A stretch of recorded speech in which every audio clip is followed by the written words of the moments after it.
آج کی بات۔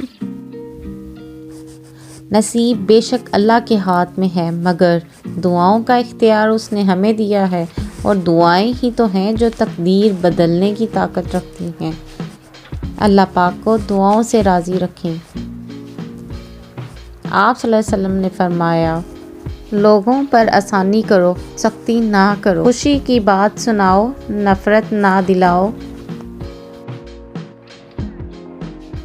حضرت علی نے فرمایا، جو شخص تم پر غصہ کرے مگر پھر بے تعلق ختم نہ کرے، وہ بہترین مخلص ہے، اس کی قدر کریں۔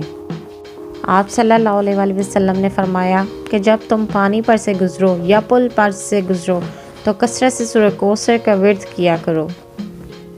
حدیث مبارکہ ہے، مومن اس وقت تک اپنے دین کے بارے میں برابر کشادہ رہتا ہے، یعنی اسے مغفرت کی امید رہتی ہے جب تک ناحق خون نہ کرے۔ جہاں ناحق کیا تو مغفرت کا دروازہ تنگ ہو جاتا ہے۔ اگر آپ کے ساتھ زیادتی اور ناانصافی کی حد ہو جائے تو صرف اتنا سوچ کر خاموش ہو جانا کہ جو ذات اوپر بیٹھی ہے نا، وہ بہت بے نیاز ہے۔